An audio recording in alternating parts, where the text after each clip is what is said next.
All right.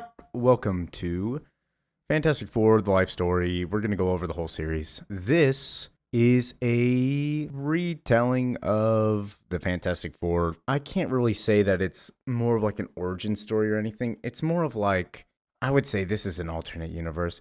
This is kind of the same time as Spider-Man Life Story, written by Chip Zdarsky, where they just go from decade to decade to decade, going over Fantastic Four stuff. I thought it was good read. Not my favorite, but Fantastic Four movies coming out. This does have Galactus in it. We're going to go over this. Maybe some other Fantastic Four stuff and Superman stuff.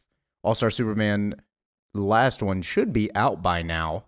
So with that, we'll probably do other Superman stuff. Also, I think I'm going to cover some of the absolute and ultimate stuff just because they're fun to read. So having said that, like, subscribe, comment. I read 98% of all comments and love them all. Thank you. All right, we're going to hop in. So we're just going to do, this is 6-issue series. We're just going to do one issue every episode, or every video, I mean. So we're starting out 1960s. This is when the Fantastic Four become the Fantastic Four. Right now, they're nobodies, losers. So we start off at the White House, and I like that every issue has somebody else's point of view. So this one starts with Mr. Fantastic's point of view. At Harvard, they used to tell us that every good idea was a product of inspiration, and every bad idea the product of desperation. And then we have JFK saying, you know what, Reed? We're desperate.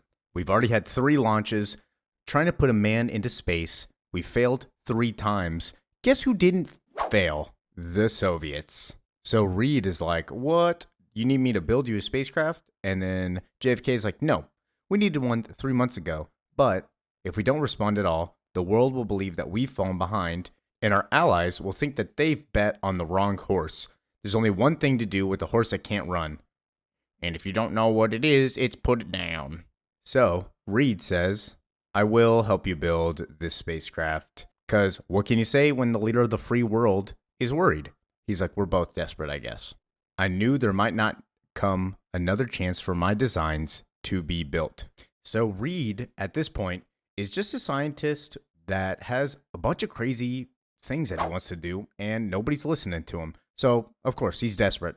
The government's like, you're a brilliant man. We want you to build this spacecraft because we're out of options. So JFK puts Reed in charge of what he calls the Cassandra 4. He's like, you're in charge of everything. And this guy, Dr. Jones, will help you. And Dr. Jones is upset. He's like, you said that I could lead it. You said that I was in charge. Have you seen his designs? They don't even look like rockets. So JFK interrupts. We already know what failure looks like, dude. And with all things, if we're going to fail, let's fail in new ways. Let's try some other stuff. And Reed, you're a visionary who will take us to the stars. Dr. Jones is just a skeptic who will keep you grounded. Don't concern him, but he's in charge of ground control. And then this is where we get into what Dr. Jones was talking about. He is not building a rocket ship. It's more of like a spaceship. So one of the engineers is like, this is the least aerodynamic rocket I've ever seen. And Reed's like, well, that's because it's a spaceship. He uses antimatter fuel solution, produces so much energy that the craft doesn't need to be aerodynamic. It doesn't even need a vertical launch. But he goes on in his head, Kennedy was right. This was a bad idea. But even if I believed it back then, I'm not sure if I've done anything differently because it was still the best bad idea I've ever had. And while Reed is talking to his engineer, he gets a little phone call from Sue. So Sue Storm is dating Reed at the time. She's with Johnny, who is her younger brother, baby brother. He looks really young. I like that he just noticeably looks like a child. But she's just calling to see how her boyfriend's doing. And Reed's like, I'm fine. They're just giving me some weird test pilots. Nobody knows the design better than you, though. If there's justice in this world, it'd be you on this flight instead. And then Dr. Jones comes up and he's like, hey, Reed, I'd like to talk to you about your fuel. Cutting a little bit into the future, we see Reed talking to Sue. They canceled it. They're pulling the plug on the whole project. The reason is the antimatter fuel. And then we see Dr. Jones explain they don't have the technological capability to test this fuel. They don't even know if they can launch it. So if they don't know if they can launch it, can't approve the launch. So Reed's like, when will we have the technological capability to test it? Dr. Jones is like, well, I think sometime in 1982. Sorry, Reed, but we can't launch this. So Reed's like, it's over. They've already postponed Cassandra 4. They're going to dismantle the ship. What are we going to do? And Sue is like, well, you understand that we still have until tomorrow. So let's go get that rocket. And Reed's like, well, we don't have a crew. Like, we need a crew to do that. Sue is like, I'm part of your crew. Johnny walks in and he's like, can I do it instead? And then Reed gets protective. No, you can't. The first 3 missions failed. That's why it's called Cassandra 4. How old are you? And then Johnny, the little smart ass he is, I'm old enough to call NASA. So welcome to the team, Johnny Storm. But they need a 4th person. They need a pilot. Who knows a guy?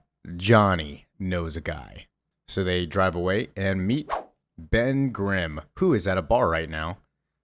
He got fired because he didn't like the way that his boss talked to him. So he mailed him to Singapore in a crate. They mutually parted ways. Ben is engaged to be married to Sally, the most understanding woman in the world. And now he is scared that he won't be able to afford a honeymoon because he doesn't have a job. So our gang shows up and offers him a job. The gang go to space. That's a little Sunny and Philly reference. But the only thing, or one of the only things I don't like about this little series is why does Ben Grimm know Johnny and not know Reed?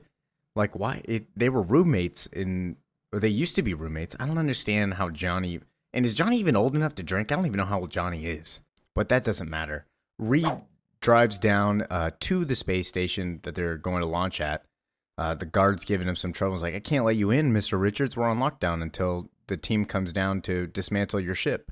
And Reed's like, well, I'm sorry, I just left a couple things in there. Can you just let me slide? So he does let him slide. They get inside. He hands them the Fantastic Four suits, the Cassandra 4 suits. They hop into the spaceship. And Reed's like, yeah, we actually never really got a launch trial. And Sue's like, what are you talking about? You didn't get a launch trial. Like, are we going to be okay? This is my baby brother, dude. Reed's like, just, if anything goes wrong, Ben, press the abort button. We'll come back to Earth. We'll be good. And then they just zoomed off into space.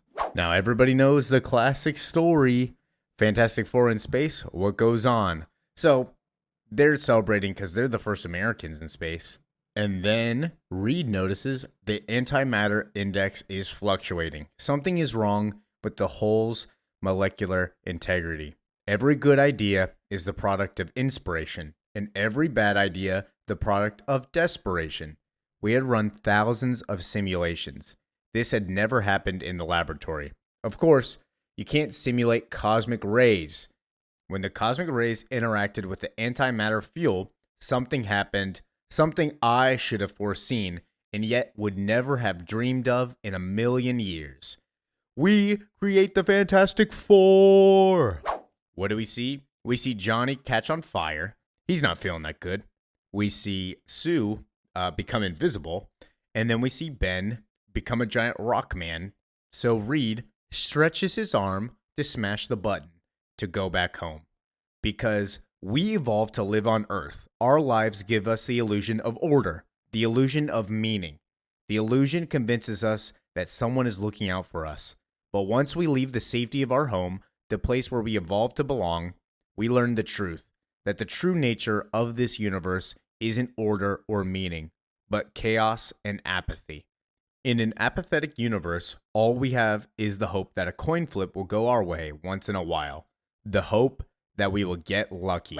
I don't remember what happened next. I don't remember the return to Earth, back to the world of illusion, the illusion of safety. But I do remember that just before blacking out, I saw it. Just for a moment, but I saw it. The death of our illusion. The death of our world. The death of everything. So, them going into the cosmic rays has Reed Richards see Galactus, the devourer of worlds. They get found. They're woken up, taken to the hospital. Johnny's put into the hospital bed. Everybody else seems fine, I guess. But Reed asks, did it really happen? Did I just imagine it? But something always happens to us, even when we get lucky. There's always a price to be paid for survival. And then we see Johnny just catch into flames, then put him out with a fire extinguisher. And Reed goes on, as much as we'd like to, we can never go back to normal because there's never any normal to begin with. In an apathetic universe, life itself is an anomaly. And he asks to see Ben, and Ben goes on, what am I? Like, I'm a rock monster. Like, what kind of thing am I? Nobody could ever love this bag of gravel, not even Sally. And then he picks up Reed, smashes him to the wall, and is like, how could you do this to me? But Reed, right before this, asks, how long before, like, he can come back to be a normal person? Like, when's he going to turn normal? And the doctor's like, this is uncharted territory. We have no idea. Like, we don't understand what went on with you guys. But as they're fighting on the TV, JFK's going on. He's like, hey, I'm pleased to report that last night an American crew went into space. Those Americans, those heroes that we have to thank, 4 brave men and 1 woman. These are the Fantastic Four.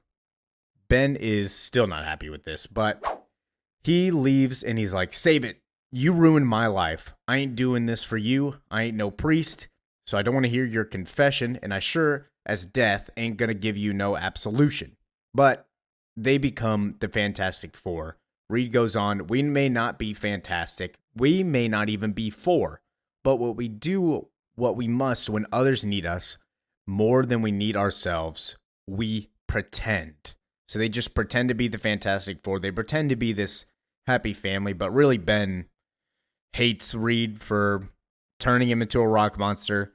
Johnny's still a kid, and Sue and Reed are dating.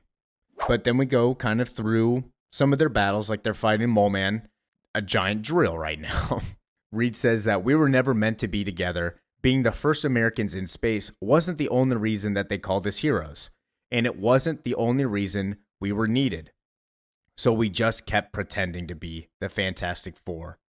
And we just see Ben goes, it's clobbering time. Hey, the trailer for the last trailer for the Fantastic Four was pretty funny, with everybody just wanting to say clobbering time. So good. But Ben still leaves this area, like leaves the fight. He's still upset with Reed at this point. But life went on as it usually does. Reed and Sue get married. Some of the other heroes are there watching. Reed goes on, but somehow the world never felt quite right again. We were overnight sensations in an age when the sun never set. The world needing saving in ways we couldn't even provide. But yet my thoughts kept turning from this world, from the now, to those brief seconds in 1961 when I beheld a brief glimpse of the end. When I saw it, whatever it was. And we see an outline of Galactus. So he has a kind of connection with Galactus that we're seeing. It'll get more developed later on, but Reed is obsessed with Galactus at this point, obsessed with saving humanity and making sure that everybody knows that there's a big threat coming to destroy our world. So he goes on, how do you warn people about a danger that you yourself do not understand? So he goes and meets the president. Dr. Jones is still there for some reason, but this is Lyndon B Johnson, the 36th president. And he's like, what is this thing you keep writing to me about, Reed? And Reed's like, I don't know. It's malevolent. And if it comes here and we're not ready for it, we most likely will die. But the world is consumed with its own conflicts. How do you build the future when so many people are fighting for the past? They don't listen to him. They're like, I think you're just having effects of the cosmic rays on your brain, Reed. It don't even matter. And the president's like, you could be right, but that doesn't matter right now. All that matters is Vietnam. They're just concerned with their own stuff. They're concerned with America's problems, which was war at the time, public viewpoints. They didn't care about the bigger picture, which was a cosmic entity coming to destroy the planet and eat all of them. They don't know that aliens exist. It doesn't matter. They don't care. Out of sight, out of mind.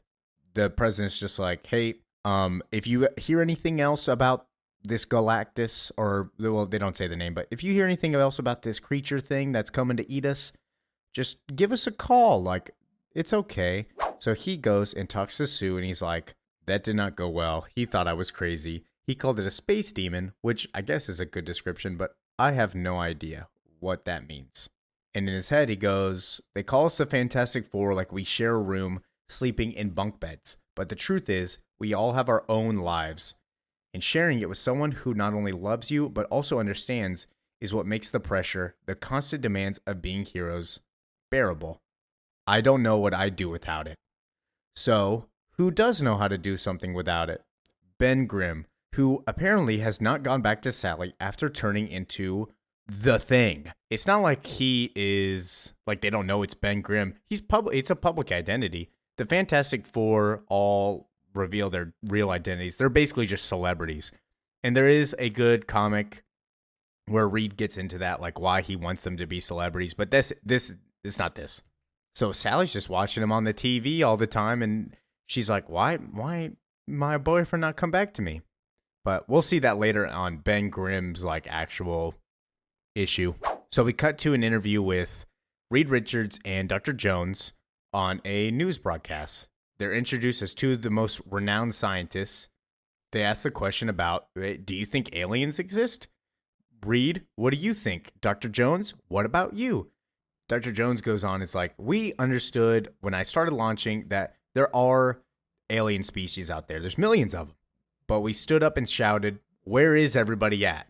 Well, there are a couple possibilities. It's possible that any civilization that has the technology to explore the stars also has the technology to destroy itself. That temptation is simply too great to resist. Or they could be bird watchers, smart enough to be content to observe us from afar. And then the news anchor's like, hey, Reed, you were in space. Did you see anything? And Reed, choosing not to get direct with it, is like, it's a self-terminating question.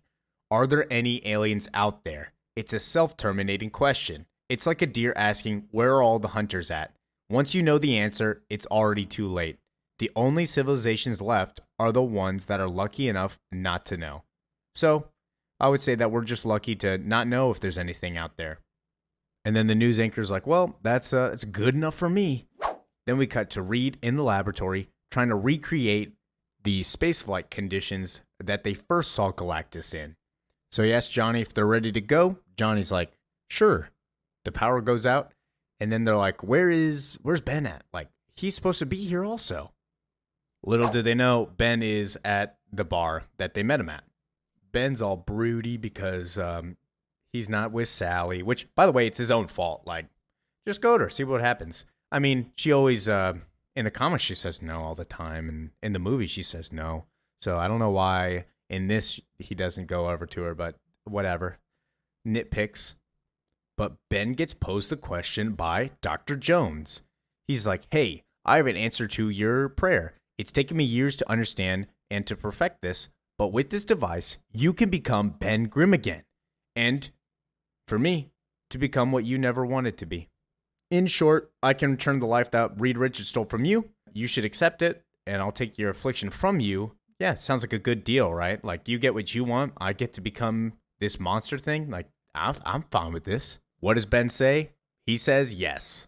Ben, quote unquote, really Dr. Jones comes in, and he's like, what's up, guys? I'm going to help you out, Dr. Reed Richards. And Reed's like, yay, you're going to help me out after I ruined your life.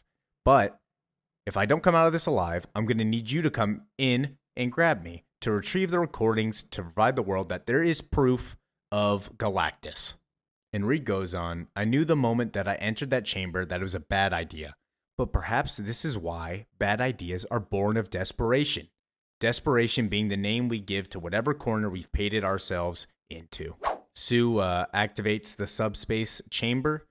Reed then tells Ben, hey, you should go wait outside. The effect is getting pretty strong. And Ben's like, no, I'm not going to miss this for the world. I'm going to commit the perfect murder. I'm not Ben.